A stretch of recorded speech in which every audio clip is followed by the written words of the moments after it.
Everybody, welcome to one of my end of year videos for 2015. And this is going to be my top 10 disappointing games for the year.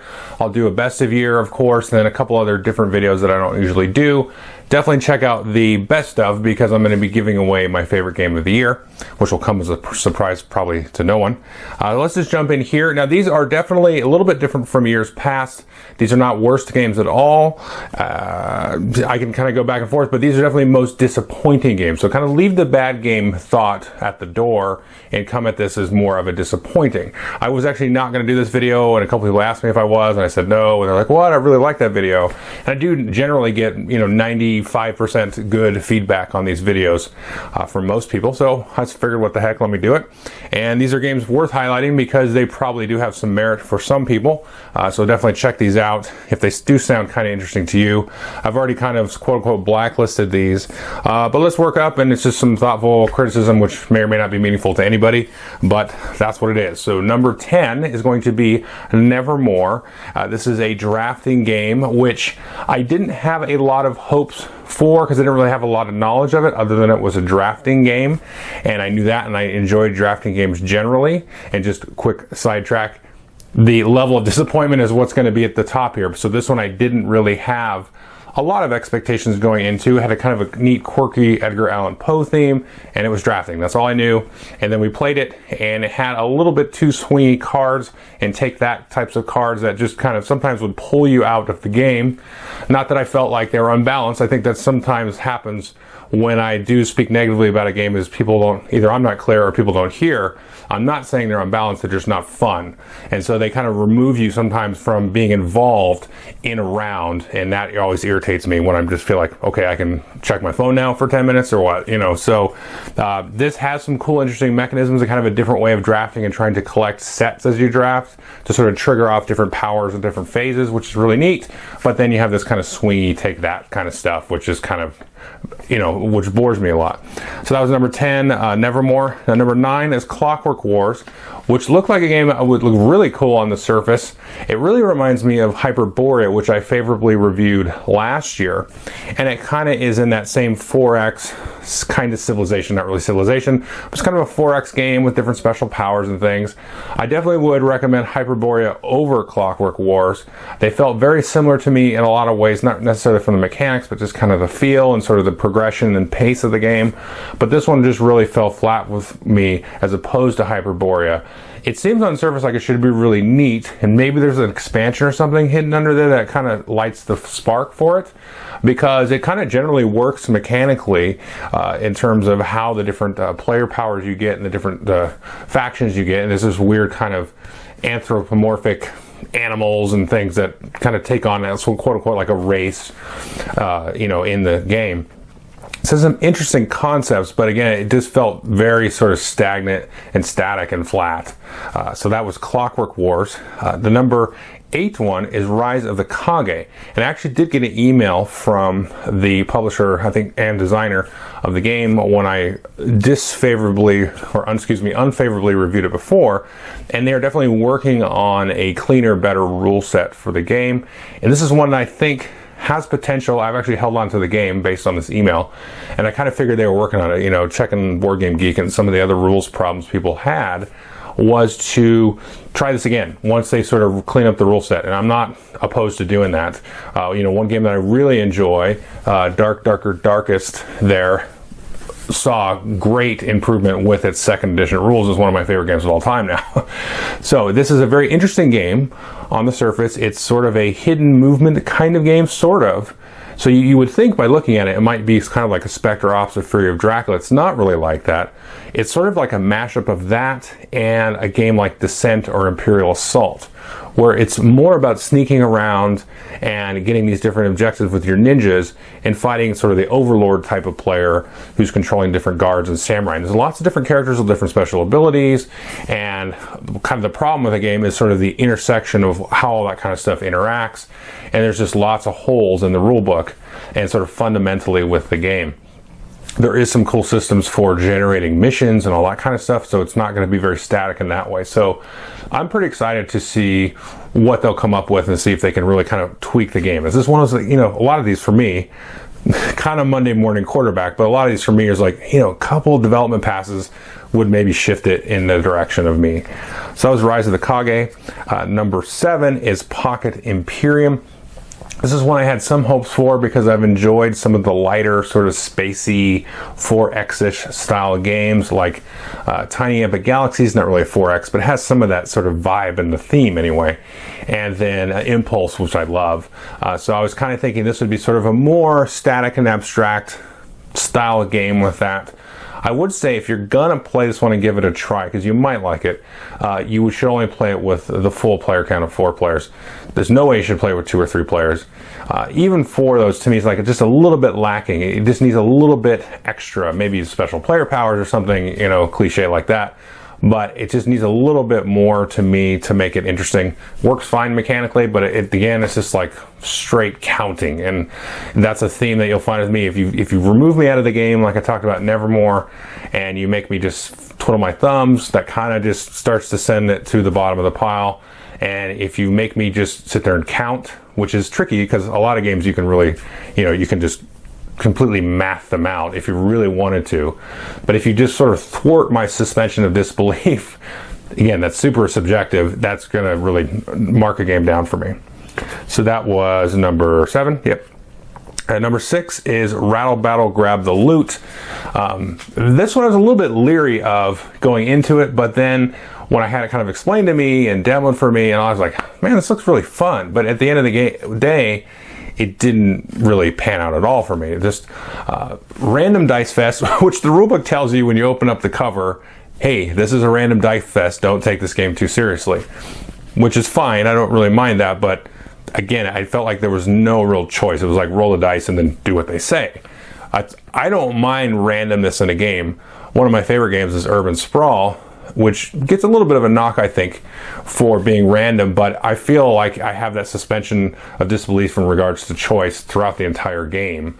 I don't mind if the winner is decided randomly. I mean, some of my best games of Relic have been really fun and interesting, and then in the end, it kind of comes down to a die roll, and that's the winner, and it's like, okay, well, I had fun for 3 hours, you know, so that's no problem. But this one doesn't pull me in at all, and it feels, the decisions for like upgrading your boat, they kind of at first seem like they're meaningful, but then once you sort of employ them, you're like, it didn't really mean anything.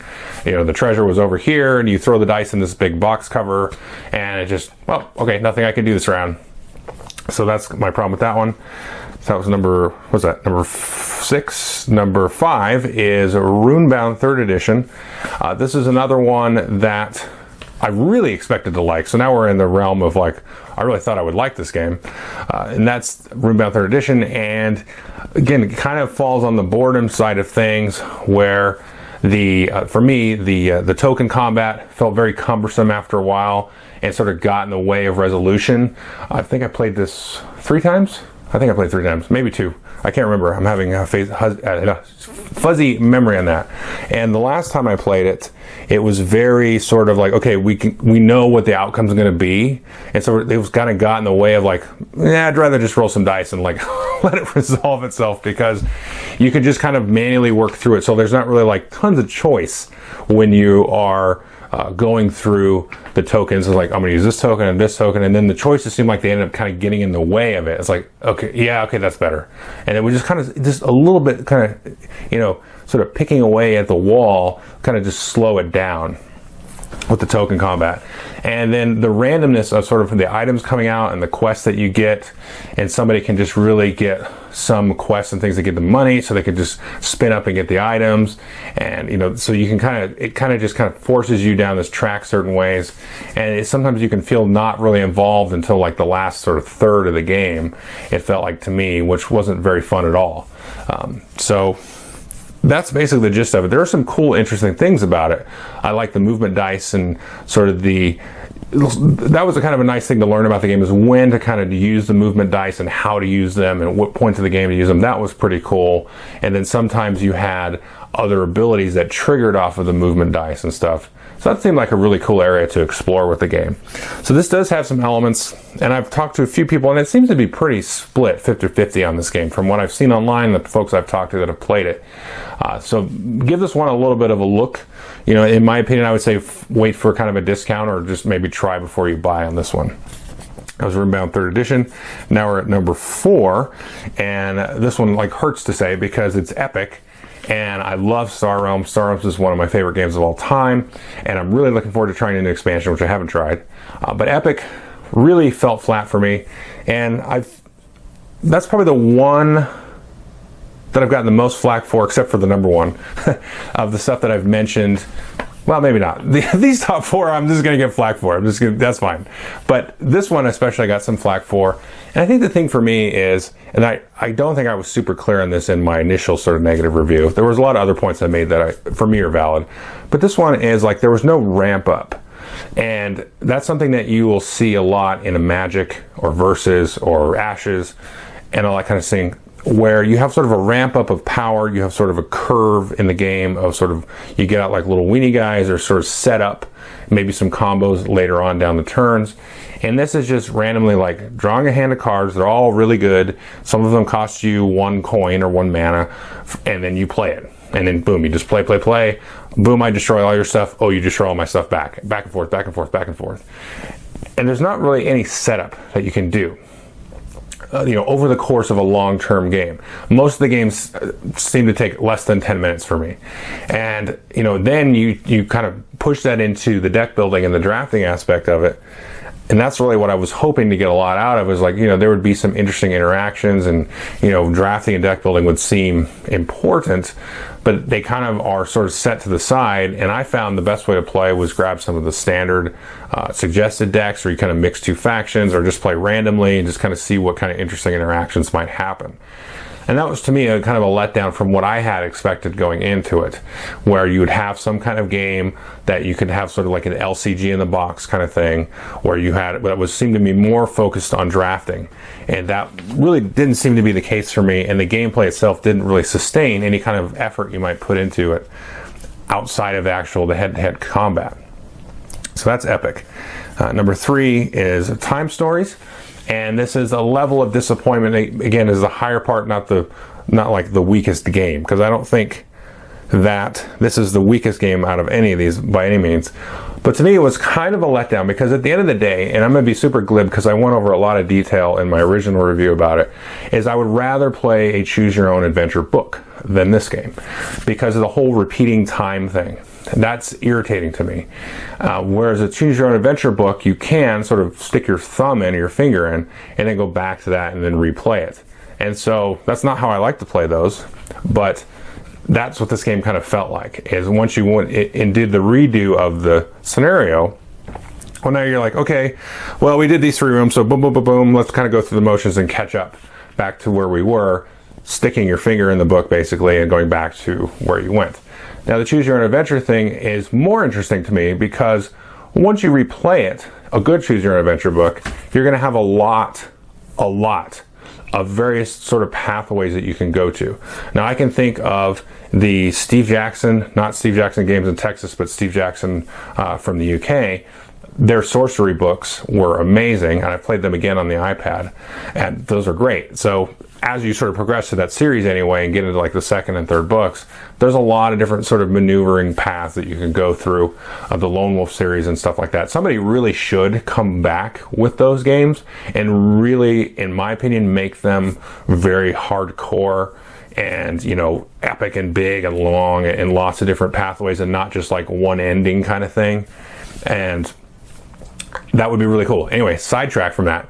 Time Stories feels like it's a sort of a multiplayer choose your own adventure game, where at the end of the game it's like, okay, there's really only one ending, and I didn't finish the second case, the Marcy case, only the base case, but there should be more than one ending, I think. Well, okay, in the base case there's more than one ending, but you still kind of end in the same exact spot.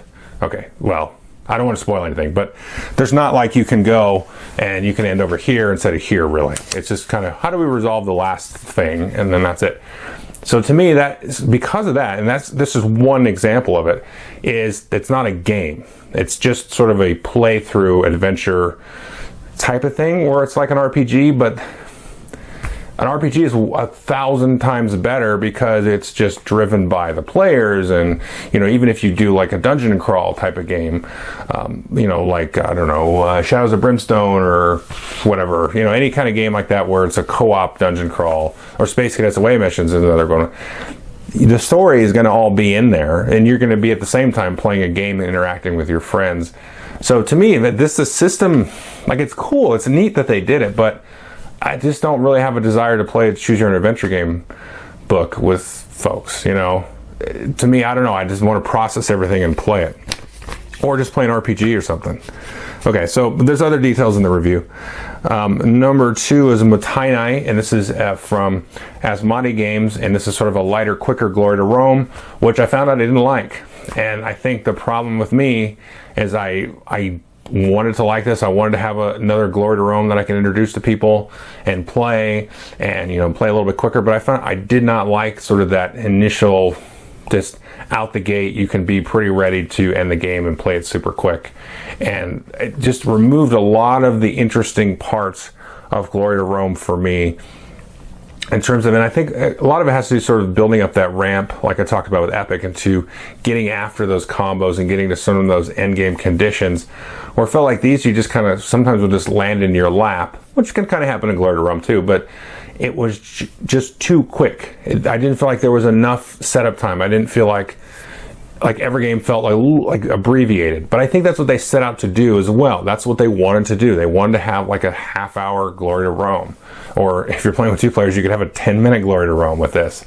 But I just didn't like it. So I think this is one, probably, in my opinion, out of all of these 10 that I'm talking about, that you should go and look at and at least try, because I think the game is designed to do what it's supposed to do. I just don't like it. So the game's not really necessarily broken. It's just a little too quick, I think, for this style of game for me. Finally, the number 1 is Churchill from GMT Games, and this is probably the biggest disappointment because I had the biggest expectations going into it. Very interesting system, a 3-player only game, and you know, it's Stalin and Churchill and Roosevelt/Truman sort of driving this summit where they are sort of a little bit abstractly and a little bit sort of puppeteerish controlling World War II. And I think I talked a good amount about it in my original sort of Blacklist review. And to me, it just kind of comes down to, it felt very sort of plotting and superficial in a lot of ways in terms of the implementation of the war. And the idea of the game is that you sort of go into the war, participate, don't let the Axis win, but then also come out on top at the end of the war, so your power is in the best position. You know, you have the most victory points in this case. And so I didn't like that at all. And the sort of the deployments of troops and the battles and the production issues, that just felt super dry and super not thematic and not interesting and sort of kind of obvious in a lot of ways, because you're trying not to like rush ahead and get so many points. You're trying to kind of hang back and bring everybody else with you. And so it just felt like there were so many like just handcuffs on the game. That's not something I really could get into. So I don't want to belabor it anymore. I kind of beat up on it already. I don't think I beat up on it, but I did talk about why I didn't like it a lot in the review. And actually, this is probably the one I got the most flack for from people. But a certain friend of mine, well-known war game reviewer, also didn't like it. So I felt a little bit vindicated there. But anyway, so that is my top 10 most disappointing games. Again, not worst games, not bad games necessarily. But definitely look forward. I'm going to post all these videos at the same time. Like I said, best of games, I'll be giving away my favorite game of the year, and then a couple other cool kind of fun videos this week. So thanks.